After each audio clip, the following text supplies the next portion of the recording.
Welcome back to the channel. Today we're out in the 5-man Arctic tent with the Arctic liner in it, in olive green.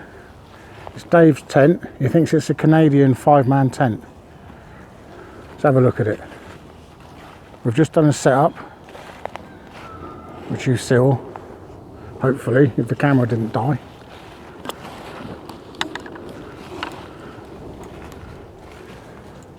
It's quite big inside, very spacious. Dave's just doing the final settings.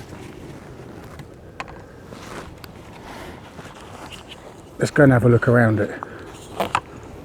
How long that takes us to put up? I reckon about 15-20 minutes. Put that up. It's easier when it's not on your own though, isn't it? Definitely.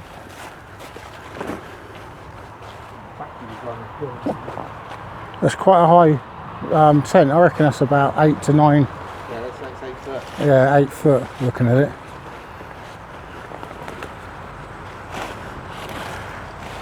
How old do you reckon this is, Dave? Stamp 1972. 1974. 1974. 1974, he's found a stamp on it.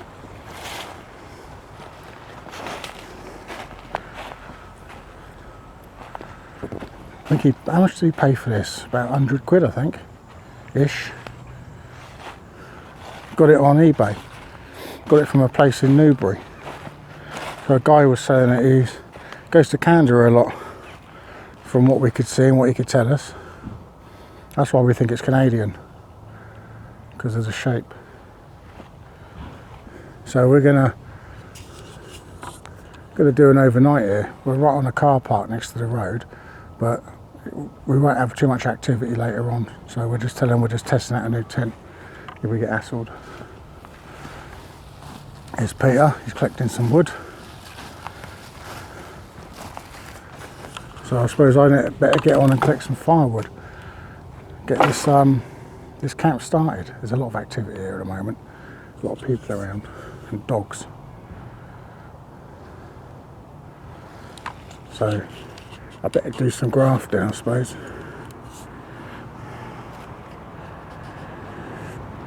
Yeah, I'll get on with it, start doing some grafting with Peter, collecting some wood, and then we'll bring you back when we get the camp built up a bit.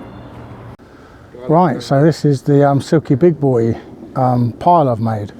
I've cut up the pile that was behind me, losing a bit of light now, and made this pile here, cut all these up with a Silky. There's the fire over there, but this is all the stuff I've cut up, and it just breezes through it, to be honest. I think I started getting a little bit fatigued near the end of the cutting when I cut through all this. So I love it. It's a great saw. I didn't get any kinks or bends.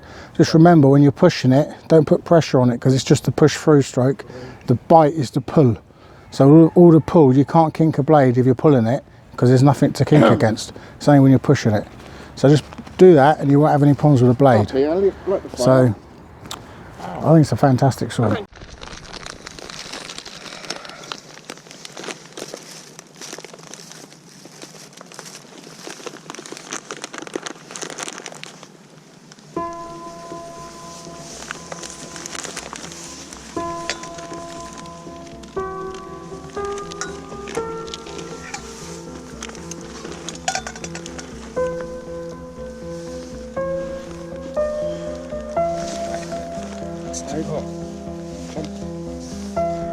Yeah.